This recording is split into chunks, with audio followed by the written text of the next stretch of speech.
जब आप अपने खेत बेचते हो ना, तो ये बिल्कुल वैसे ही है जैसे आप अपनी किडनी बेच रहे हो।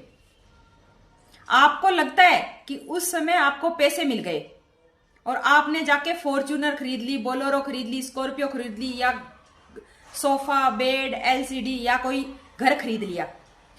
किडनी भी जब बेचते हो ना, तो अच्छा खासा पैसा मिलता है, खूब पैसा मिलता है। लेकिन फिर उसके बाद जो आपको पछतावा होता है ना, उसी तरह से खेत है। आप खेत को बेचना क्यों? खेत को बेचना कौन सी बड़ी बात है? कोई भी प्रॉपर्टी डीलर को पकड़ो और उसको बेच दो, पैसे मिल जाएंगे आपको। उसमें क्या दिक्कत है? कोई दिक्कत नहीं है। अगर आप अपनी जमीन बेचते हो ना, तो ये बिल्कुल वैसे ही है जैसे आप अपनी किडनी बेच देते हो। आपको लगता है कि उस समय आपको पैसे मिल गए और आपने जाके फॉर्च्यूनर खरीद ली, बोलेरो खरीद ली, स्कॉर्पियो खरीद ली, थार खरीद ली, सोफा खरीद लिया, एलसीडी खरीद ली, बड़े वाला फ्रिज खरीद लिया। किडनी भी जब बेचते हो ना, तो अच्छा खासा पैसा मिलता है, खूब पैसा मिलता है। लेकिन उसके बाद जो आपको पछतावा होता है ना, उसी तरह से खेत है। आप खेत को बेचना ही क्यों? और खेत को बेचना कौन सी बड़ी बात है? किसी भी प्रॉपर्टी डीलर को पकड़ो और उसको बेच दो, पैसे मिल जाएंगे आपको।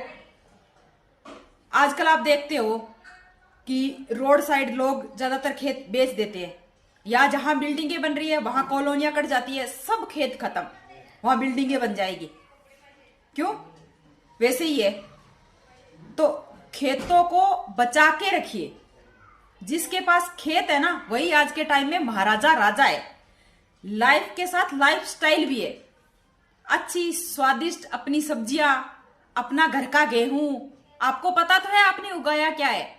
बाजार से जो आप खरीदते हो, जो खा रहे हो, जिससे आपका पूरा शरीर बनता है, आपको यह भी नहीं पता आप खा क्या रहे हो। कम से कम अपनी जिंदगी को चलाने के लिए जो आवश्यक तत्व है, वो तो आप अपने खेत में उगाओ कम से कम। ये प्लॉटिंग करके बेच देना, जमीन के पैसे ले लेना, उसकी चीजें खरीद लेना, 1-2 साल आप ऐश कर लोगे, 3 साल ऐश कर लोगे, उसके बाद क्या करोगे? उसके बाद क्या? ठन गोपाल।